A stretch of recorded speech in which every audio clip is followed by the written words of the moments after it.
네, 안녕하십니까. 신지식인 정인태입니다. 저는 국립 한국복지대학교 특임교수를 역임했습니다.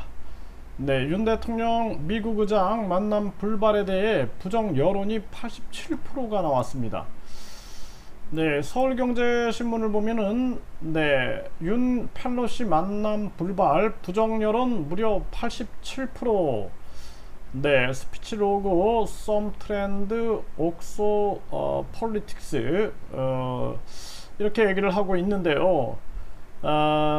이 참 상황이 안타깝게 느껴집니다. 네, 지금 이 불발에 대해서 사실상 미국 의장과 안 만난 윤석열 어떻게 보세요? 라는 부분에 87%가 부정적인 의견을 내었다라는 것입니다. 이 굉장히 심각한 정황이고요.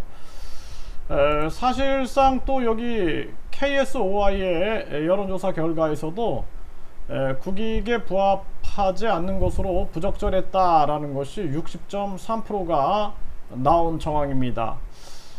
네, 이 펠로시 만남 불발하고 윤 대통령 이렇게 영국 보고 술자리를 가졌는데 부정 여론이 계속 이렇게 나올 수밖에 없는 그러한 정황이죠. 그러니까 민주당도 비판을 하고 있다라는 거예요. 민주당도 윤 대통령 펠로시 만남 불발에 문정부더러 친중 굴종 외교라며 하면서 맹폭을 했다라는 것입니다.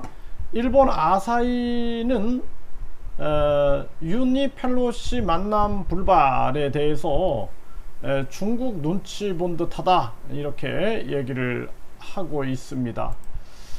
네, 중앙일보 기사를 보면 미국 모욕했다. 네, 미국의 전직 관료들 윤 펠로시 면담 불발에 비판을 내놓은 거죠. 네, 미국 내 윤 대통령 펠로시 면담 불발은 미국을 모욕한 것이다. 이러한 기사가 오늘자로 나오고 있는 정황입니다.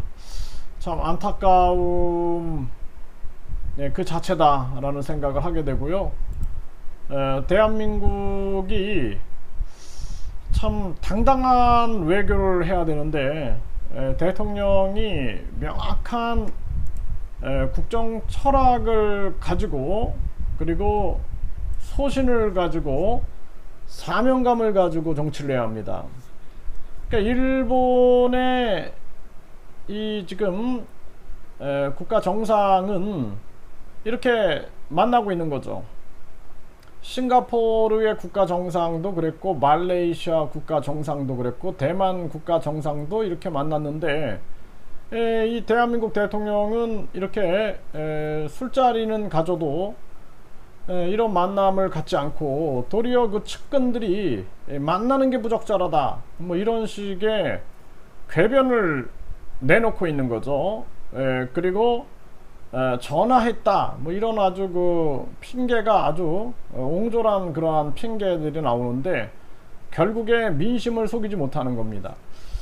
그래서 이런 부분들이 참 안타깝다라는 생각을 하게 되고요. 무엇보다 가장 큰 문제가 이 대통령과 그 주변 인물들, 이 인물들이 민심을 읽어내는 능력이 이제 아예 없는 상태다라고 밖에 볼 수가 없는 겁니다. 이것이 아주 가장 심각한 정황이다. 안타깝습니다.